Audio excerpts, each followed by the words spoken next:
Hello बच्चों, स्वागत है आप सभी का ट्रिकी हेल्पर के इस लेटेस्ट लाइव स्टूडियो में। इस लाइव स्टूडियो में हम बात करने वाले हैं जीएसटी, जो कि 1 जुलाई 2017 से भारत में लागू हुआ है, उसके विषय में।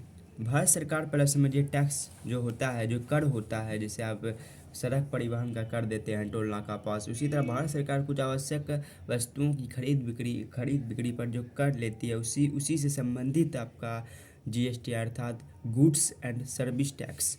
होता क्या है ये? देखिए, भारत सरकार जो टैक्स होते हैं वो दो प्रकार के होते थे 2017 से पहले, डायरेक्ट टैक्स और इनडायरेक्ट टैक्स। डायरेक्ट टैक्स में क्या होता था कि आपका income tax, property tax, inheritance मतलब विरासत टैक्स, गिफ्ट टैक्स, वेल्थ मतलब धन टैक्स, ये सब जो था आपका प्रॉपर्टी वगैरह का टैक्स, कॉरपोरेशन टैक्स, निगम कर, यह सब आपको डायरेक्ट टैक्स में आता था। और जो इनडायरेक्ट टैक्स में क्या आता था आपका custom duty, excise duty, service tax, sales tax और वैट, जिसको वैल्यू एडेड टैक्स कहते हैं, सबसे फेमस जो आता था आपका इनडायरेक्ट टैक्स में। उसी का जो भारत में जो है 2017 में इनडायरेक्ट टैक्स को एक नया नाम दे दिया गया, जीएसटी, यानी अर्थात गुड्स एंड सर्विस टैक्स। इसका भारत में लागू हुआ 1 जुलाई 2017 से। जीएसटी किसको भरना होगा? जिसके देखिए यहाँ 3 कंडीशन है, 3 शर्त जो फॉलो करते हैं उसको जीएसटी भरना होगा।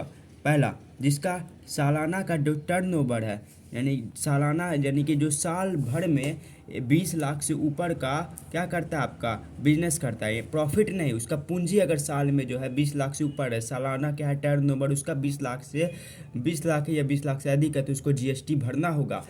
18% जीएसटी आपको भरना होगा। या इंटर स्टेट में, यानी कि आप अगर बिहार से जाते हैं किसी दूसरे राज्य में, तो आपका जो प्रोडक्ट है उस राज्य में बिका, तो उस राज्य की सरकार को आपको जीएसटी भरना होगा। और ऑनलाइन ई कॉमर्स आप देखते होगा, अगर आप किसी भी अमेज़ॉन, फ्लिपकार्ट, किसी भी ऑनलाइन शॉपिंग ऐप से खरीदी करते हैं, तो आपको एक जीएसटी का नंबर भी दिया जाता है, जिसके विषय में इसी वीडियो में मैं समझाऊंगा। यानी कि ऑनलाइन जो होता है ई कॉमर्स साइट पर भी आपको जीएसटी भरना होता है। जीएसटी कितने प्रकार के होते हैं? जीएसटी 4 प्रकार के मुख्यतः होते हैं। प्लस देखिए, आपको जो central GST, state GST, union territory GST और इंटीग्रेटेड जीएसटी। जैसे अगर मान के चलिए कोई वस्तु बिहार में बनी है, तो उस पर जो होता है 2 प्रकार की जीएसटी लागू होता है। इस पर विवाद हो गया था, लोगों को लगा कि 18% जो जीएसटी रेट होती है वह 18 एक बार लेगी हमको केंद्र सरकार और एक बार लेगी राज्य सरकार, तो 36%, यानी कि 100 रुपये में 36 रुपया जो है खा जाएगी सरकार, तो 136 रुपया उसका मूल्य। लेकिन ऐसा कोई भ्रम में मत रहिए।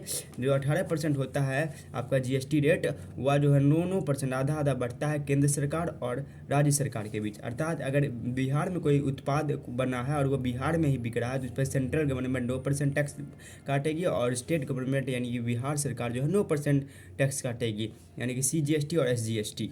यूनियन टेरिटरी यानी कि केंद्र शासित प्रदेश में भी वही बात है, जिसमें सेंट्रल गवर्नमेंट के अंतर्गत आता है, तो सेंट्रल गवर्नमेंट उसका 9% टैक्स काटेगी। और यूनियन टेरिटरी जीएसटी यानी कि केंद्र शासित प्रदेश जो भी है, दिल्ली, लक्षद्वीप, अंडमान निकोबार, तो वो क्या काटेगी आपका 9% काटेगी टैक्स।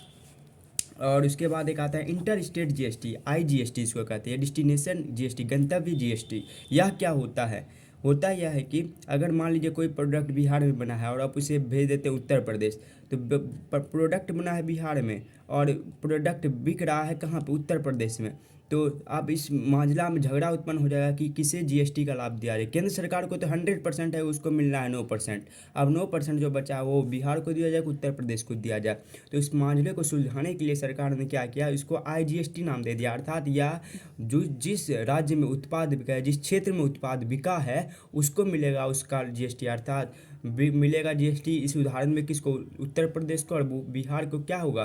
कोई लाभ होगा? हाँ होगा। इस उत्पाद बना है तो उसमें बिहार में क्या होगा? रोजगार का सृजन होगा। तो यह क्या होता है आपका आईजीएसटी। अब जीएसटी में देखिए, जीएसटी रिटर्न होता है, आप GST return A1, GST return 2, इसी प्रकार इसका टाइप है। ये इनके आपके कुछ ही ज़्यादा उपयोगी वस्तु नहीं है। आप ये समझिए क्या होता है आपका, किस में जीएसटी नहीं लगता है। देखिए, पेट्रोल में, गैस में, इलेक्ट्रिक और वाइन यानी कि शराब में जीएसटी नहीं लगता है। क्यों नहीं लगता है? पेट्रोल आपका अलग अलग राज्य में अलग अलग मतलब कि दाम हो जाता है आपका पेट्रोल का जो होता है ना। जैसे गैस तो अपने सरकार डबल ट्रिपल रेट में बेचती है। अगर इसको जीएसटी के अंतर्गत कर देगा अगर, तो क्या होगा? आपको सरकार को घाटा होगा, उसको कम रेट में बेचना पड़ेगा। चलते हैं अगले पेज की ओर। देख आपका देखिए जो होता है ना जीएसटी का नंबर होता है, जीएसटी इन जिसको कहते हैं, जीएसटी आइडेंटिफिकेशन नंबर, यह 15 लेटरों का होता है। देखिए इसमें जो शुरुआती 2 लेटर होते हैं स्टेट का मतलब कि पोजीशन बताते हैं आपका यूनियन में। तो और ये जो आपका पैन फिर जिस व्यक्ति ने जीएसटी नंबर लिया उसका 8 लेटर जो होता है, जो यहाँ से यहाँ तक लेकर 3 लेटर जो बाद में कोड वर्ड सेट किए जाते हैं, और बाकी यहाँ से यहाँ तक लेकर आपका क्या होता है पैन 2 इधर 5, यानी कि 10 अंकों का जो पैन कार्ड नंबर होता है वह यहाँ पर सेट रहता है। पहला 2 स्टेट का, फिर पैन कार्ड नंबर, और फिर 3 जो अंतिम है वो कोड वर्ड के रूप में कंप्यूटर से सेट किया जाता है आपका क्या जीएसटी इन। और देखिए जीएसटी एन क्या है, वो जीएसटी नेटवर्क है जिस पर आपका जीएसटी क्या होता है, जीएसटी इन बनाया जाता है। जीएसटी काउंसिल में देखिए कितने मेंबर, जीएसटी काउंसिल में कुल 33 मेंबर होते हैं। इसमें यूनियन मिनिस्टर जो होता है पहला 1, और राज्य मंत्री 1, राज्यों के वित्त 28, और यूटी यानी कि जो केंद्र शासित प्रदेश है दिल्ली, पांडुचेरी और जम्मू कश्मीर, तीनों में क्या है आपका विधानसभा है, तो इसके तीनों राज्यों के वित्त मंत्री। तो कुल मिलाकर 33 सदस्य होते हैं जीएसटी काउंसिल में। और देखिए जीएसटी से संबंधित महत्वपूर्ण जानकारी, इस जीएसटी की शुरुआत पहले फ्रांस में हुई थी 1954 ईस्वी में। जीएसटी जो है कनाडा के मॉडल पर भारत में लागू किया गया है। केलकर समिति के प्रतिवेदन पर अनुरोध पर जीएसटी को लागू किया गया है। जीएसटी में कुल 17 प्रकार के क्या थे, इनडायरेक्ट टैक्स थे, और अगर आप जीएसटी की चोरी करते हैं तो आपको 5 साल की सज़ा हो सकती है। ये सबसे इंपॉर्टेंट, जीएसटी को चोरी पर कितने साल की सज़ा, 5 साल की सज़ा।